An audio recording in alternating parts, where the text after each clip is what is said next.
नमस्कार दोस्तों। आज जो बात होगी वो होगी सिंह राशि। सिंह राशि जून माह 2025 में इन्हें क्या क्या मिलने वाला है और कहाँ इन्हें सावधानी रखने की जरूरत की आवश्यकता है। जैसा कि आप लोग चार्ट देख ही रहे, प्रथम भाव में केतु है, सप्तम भाव में राहु है, अष्टम में शनि है, नवम यानी भाग्य भाव में शुक्र विराजमान है, दसम में सूर्य के साथ बुध है, 11वें भाव में आपके गुरु है और 12वें में मंगल है। दोस्तों कुछ इस प्रकार से ग्रहों की स्थिति है और साथ ही साथ 6 तारीख को बुध जो है मिथुन में पहुंच जाएंगे और 7 तारीख को मंगल सिंह में पहुंचेंगे और इसी के साथ 15 को सूर्य मिथुन में पहुंच जाए। यानी कि सारे के सारे राशियां जो है आपके 11वें भाव, आपके राशि स्वामी। जब भी राशि स्वामी जो है 11वें भाव में आता तो बहुत ही अच्छा रहता है। और यहाँ पे बुध आदित्य योग के साथ आप लोग देख ही रहे हैं गुरु विराट। ऐसे में दोस्तों आप लोगों के लिए बहुत ही शुभ समय है और जिसे कहना चाहिए बहुत कुछ अच्छा होने। इसके साथ ही जो मंगल है वो भी अपने छाया ग्रह के साथ आपके प्रथम भाव में पहुंचे। यानी कि हर कार्य को करने की जो जल्दबाजी होती है इंसान के अंदर वो आपके यहाँ पे आती हुई दिखाई दे। दोस्तों यहाँ पे कलयुग के राजा जो आपके राहु हैं वो इस समय बहुत ही अच्छी पोजीशन पे विराजमान है। यहाँ पे देखा जाए तो राहु जो है आपको एक तरीके से ये जो भवसागर है इस महीने का उससे पार लगाना है। राहु जो है आपको यहाँ पे इतना कुछ देने वाले हैं कि शायद आपने कल्पना न की। हाँ कुछ चीजों में थोड़ी सी दिक्कत आ सकती है, जैसे पत्नी के साथ अचानक से विवाद हो जाना या पार्टनर के साथ जो भी है वो विवाद होना एक आम बात होगी, क्योंकि मंगल की दृष्टि भी यहाँ पे पड़ने वाली। तो कुछ इस प्रकार की जो चीजें हैं वो आपको होती हुई दिखाई दे। व्यापार में अचानक से आप लोगों को हो सकता है कोई नया व्यापार चालू कर दे जिससे आप लोगों को भविष्य में काफी कुछ बदलता हुआ दिखाई देगा। इसके साथ ही दोस्तों अगर हम देखें यहाँ पे राहु जो है आप लोगों को मालूम है जुए सट्टे का भी कारक है। अगर किसी व्यक्ति ने शेयर मार्केट में अगर पैसा लगा रखा है तो वहां पर उस व्यक्ति को काफी लाभ प्राप्त होने की संभावना है। यानी कि राहु के आपके सप्तम भाव में आने से आपकी बहुत सारी परेशानियां हल हो जाए। सूर्य भी ज्यादा समय तक दसम भाव में नहीं बैठेंगे, हालांकि यहाँ पे सूर्य और बुध का होना अपने आप में ही एक वरदान होता है दोस्तों।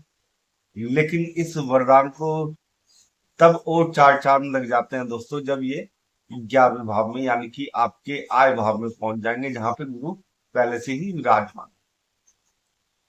ऐसे में गुरु सूर्य और बुध तीनों मिलकर उतना पैसा दे सकते हैं शायद आपने सोचा भी नहीं। स्थिति इस महीने हर जो राशि है उसे कुछ ना कुछ अच्छा मिलने की संभावना है।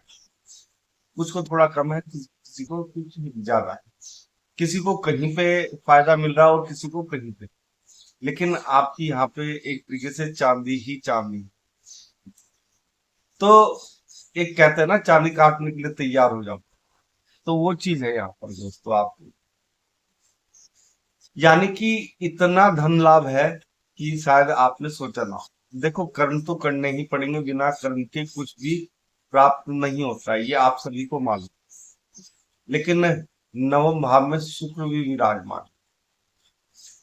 शुक्र भाग्य भाव में जब भी आते हैं कुछ ना कुछ एक तरीके से त्रिकोण में विराजमान होंगे अगर देखा जाए।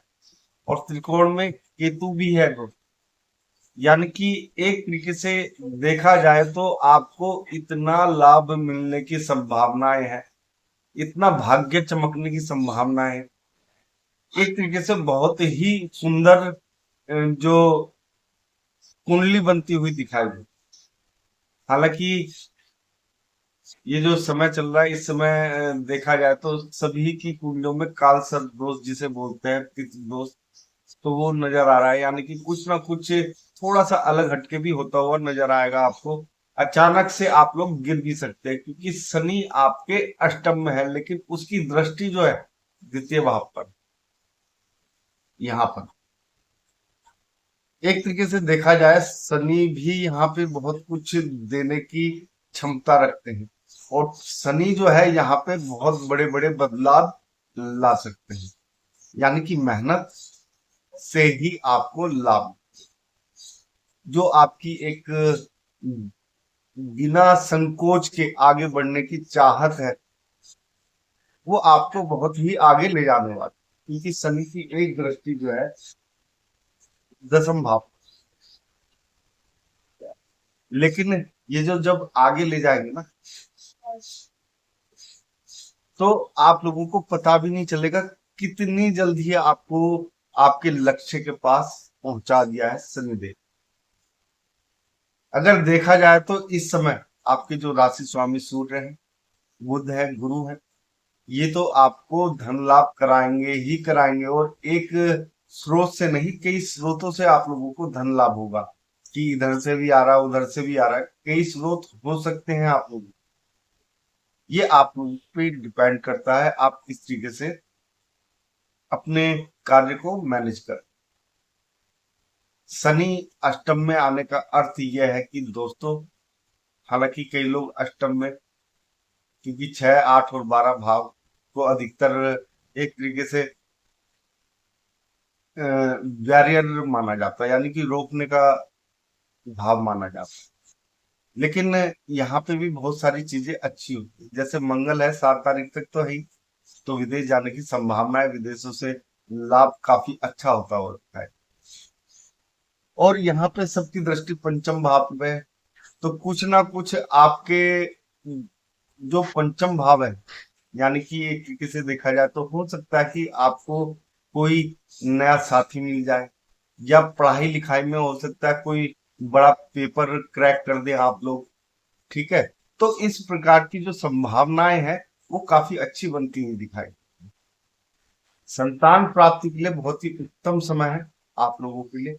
एक तरीके से देखा जाए तो सिंह राशि वालों के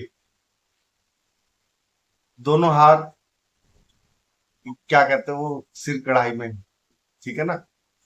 तो इस तरीके की संभावनाएं बनती हुई दिखाई, यानी कि बहुत ही अच्छा जिसे कहते हैं वो दिखाई दे रहा है दोस्तों मुझे। लेकिन समझने वाली बात आपको है, क्योंकि सूर्य बुध की दृष्टि कम से कम 6 तारीख तक तो पड़ी रहेगी यहाँ पर, चतुर्थ भाव, यानी कि कुछ नया होता हुआ भी दिखाई देगा। आप लोग थोड़ा सा एक तरीके से जो आपका पराक्रम है उसमें पैसे का इस्तेमाल करके आप आगे बढ़ने की कोशिश करें। थोड़ा सा सोच समझ के देखो, मेहनत होनी चाहिए, लेकिन इसका मतलब ये नहीं कि हर काम को आप लोग पैसे के बलबूते आगे बढ़ाएं। आपकी क्षमताएं असीमित हैं, आपको रोकने वाला शायद ही कोई हो इस समय, क्योंकि इतना कुछ अच्छा है, इसके बावजूद अगर आप लोग इस समय का लाभ नहीं उठा सकते, तो बहुत ही एक तरीके से कहा जाए तो गलत चीज हो जाएगी फिर आप। तो आप लोगों को इस समय का भरपूर फायदा उठाना है, और कहीं पर भी आप लोगों को संकोच नहीं करना है। कोई नया काम अगर आप लोगों को लग रहा है कि हाँ हो सकता है, इससे फायदा है, तो उसे जरूर करने की सोचें। दोस्तों, फायदे अनगणित हैं इस समय, बस आप लोगों को अपने हिसाब से उसे देखना है। दोस्तों, आज के कार्यक्रम में बस इतना ही। अगर आप लोगों को हमारा एक छोटा सा कार्यक्रम पसंद आया, कमेंट बॉक्स में जय श्री राम अवश्य लिखें, और आप सभी मित्रों को भी हमारा जय श्री राम।